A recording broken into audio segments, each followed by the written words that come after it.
/askreddit. Which Marvel Cinematic Universe character is your favorite and why? Rocket is an angry and lovable raccoon, or not? Heimdall. Dude was stone cold honor in the first Thor, and becomes a really fleshed out side character by the end of his arc with Asgard. Seems you really pay attention every time he's on screen. And he's Idris Elba, who is just a great actor. Scott Lang. I mean, he is played by Paul Rudd, who is awesome. The Ant-Man movies are great. He was also great in Civil War and Endgame.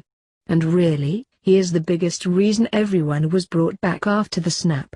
Everyone would still be moping around if Scott Lang wasn't there. And Scott is a great dad. I like Ant-Man because he has the most wholesome of intentions. He doesn't want to save the world or change it or even redeem some great wrong. He just wants to be a good dad to his daughter. My favorite Scott Lang scene is the whole sequence from after he comes back from the quantum realm, puts together that something horrible has happened, and the first thing he does, run home as fast as he can to see if his daughter Cassie is okay. You so big. That was the first moment in Endgame that went for my emotions. It wasn't the last. Cycling through confusion, recognition, shock, relief and dismay, Paul Rudd is beautiful here. It reminds me of why I love sci-fi and fantasy when it can take itself just seriously enough to explore the emotional impact of wild and impossible premises like this. Thor, hands down. Thor, Ragnarok is my favorite Marvel movie. It's the weirdest and most funny one, and it feels most like the type of superhero movie I wanted to see. After an okay first one and a mediocre second one, Thor's arc became the most interesting one of any Avenger. I love that big lug. Agree. That's my fave as well. That movie is essentially the origin story of the all-powerful Thor. Thor's arrival in Infinity War couldn't have worked without Ragnarok. Beforehand, nobody really cared about him. He was just this Hulk therefore guy with 2 mediocre movies and a few funny lines from the Avengers films. Ragnarok tore him down and rebuilt him from the ground up and made him into a lovable, goofy god. When he arrived in Wakanda, my theater went wild. Plus, Chris Hemsworth with a beard and short hair. My god. Drax. Fearless, ferocious and funny. Thor. He had the best arc in the whole series and the best moment. Bring me Thanos. Also, I'm still worthy. When you think about everything he went through, literally losing basically everything and everyone he loved. To sink so deep into depression and for that to be the conclusion of his story. Just so beautiful. Ever since skinny Steve Rogers jumped on that grenade, I've been 100% on board the MCU Captain America train. It's the best, most accurate comic book depiction since Christopher Reeve pulled the red underpants on the outside of his clothes. Doctor Strange. There's something really inspiring about losing everything that you worked for your whole life, but rising back again stronger than ever. He's horrifically lonely and prickly, but he's a big softie and cares too much about the world around him to give up just yet. I watched his solo movie at a stage when I lost everything I'd built up in high school. The major and career track I had dared to dream of was unimaginably painful and unrealistic for me.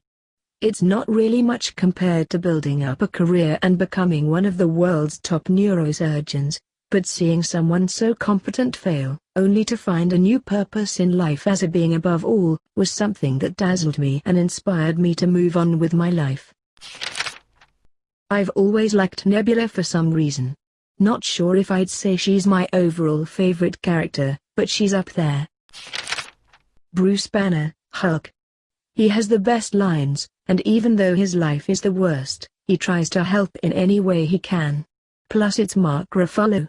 I mean, come on. Man, do I love Thor. From a writing standpoint, he has a more complex Bildungsroman-style character arc than any other character in the MCU. Unlike Tony and Steve, however, I don't feel like his story is over. I want to see more of peak Thor, not close the book. He has grown so much as a person, and consistently builds the strongest relationships in the group. Thor is easily the actual strongest Avenger, but he has zero issues hanging out with a talking raccoon. The only characters who don't like him, even if briefly, are intimidated by him: Peter Quill, Tony Stark, and even Loki. In contrast, Thor is exceedingly positive, and displays the kind of leadership that relishes in the success of the whole group. My dude is stoked when Captain America is able to wield Mjolnir. I have loved Thor from movie 1. However, everything Taika Waititi touches turns to gold, and I could watch Ragnarok on repeat. The only movie delay I've been truly sad about this whole quarantine is Love and Thunder. I know some people might not agree, but my answer is Tony Stark. He was such a well-rounded character and, ironically, he was so very human. He was flawed.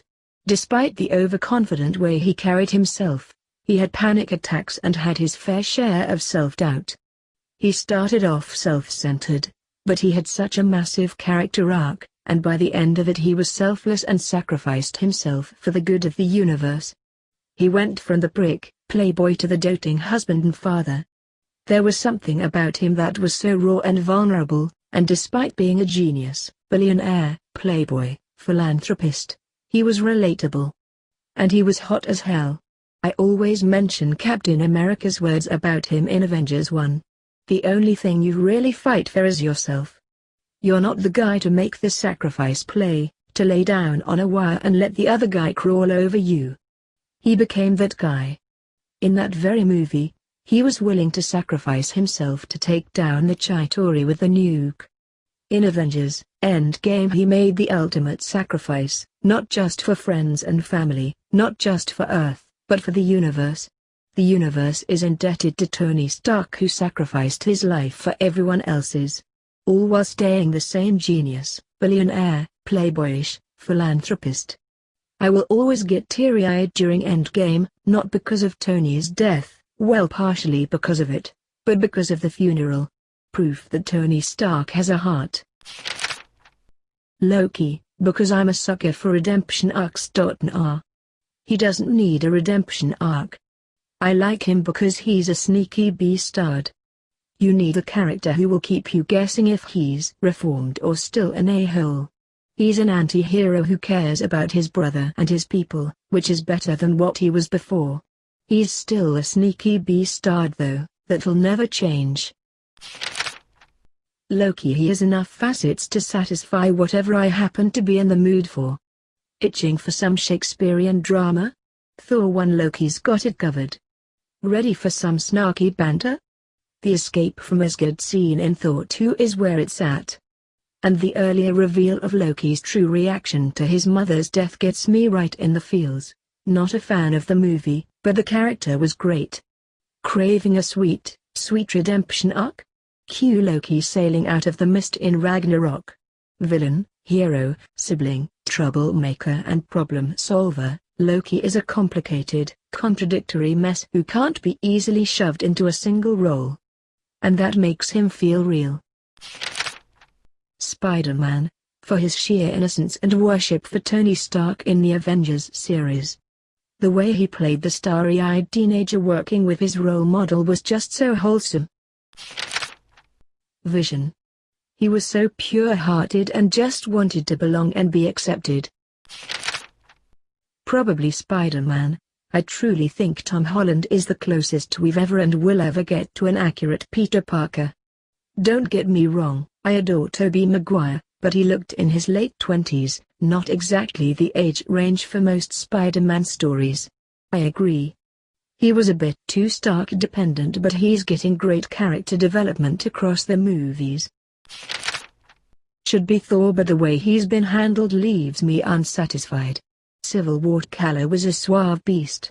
So damn focused and driven while always looking so composed and cool. Natasha. She didn't need superpowers to be skilled and efficient. She was an Avenger just by intellect, training and moxie. I love her, but I hate how she was used. It always felt like her character wasn't given the respect that she deserved. I hate that she's only getting her standalone movie after Endgame. Removing the stakes for her character, then giving her the prequel treatment is disrespectful. Not to mention she was most likely terribly abused and tortured to hone the incredible skills she has. Becoming an Avenger was her redemption for the things she had to do as a Soviet operative. I also have to say that she had her heart broken by Bruce. He was a coward and left her without a word. She deserved better. Can't wait for her movie. Hawkeye. The city is flying, we're fighting an army of robots and I have a bow and arrow. None of this makes sense. Scarlet Witch. She's grown to become truly one of the most powerful Avengers. I really became a fan during the scene at the end of Infinity War where she must kill Vision. Hit me in the feels. Bucky Barnes. But come on, Sebastian Stan is hot and funny. Of course I'm gonna like Bucky. Bucky is my boy for sure. For years, Tony Stark was my absolute favorite. He started as a huge butthole who only really cared about himself, but even in his first movie, he grows so much as a person. He's intelligent and funny, and he's just trying to do what he thinks is right. I straight up cried at the end of Endgame, and I still cry every time I watch it again. I grew up with Iron Man comics, thanks Dad, so I already loved Iron Man in the MCU. Then I watched Guardians of the Galaxy 2 and was introduced to Mantis. Mantis is best girl, fight me. Rocket Raccoon. He had a really tough life but still was willing to do anything for his friends and then later for the world. And I like his sarcastic sense of humor. Tony Stark. This is a man who had a conference right after being rescued from 3 months in captivity just so he could shut down his weapons. I feel like a lot of his character is built around accountability after he saw how his missiles were used. We see that in Civil War when he backs the Accords because he, rightly, feels that the Avengers can't be left to run wild without consequences. He is also very caring. It's mentioned that he's a consultant for the Avengers and not really on the team yet he makes their armor, feeds them, takes care of them etc. He gifts Harley an awesome new garage just because he helped him and from the end of Endgame, it seems that they stayed in touch. He makes Peter a whole new suit, even though it's to fight Steve, and keeps in touch with him through Happy. He made ready braces after his accident and probably revolutionized artificial limbs for amputees. I also loved how they showed his anxiety in him too after he goes through the portal and seeing what he saw on the other side haunts him.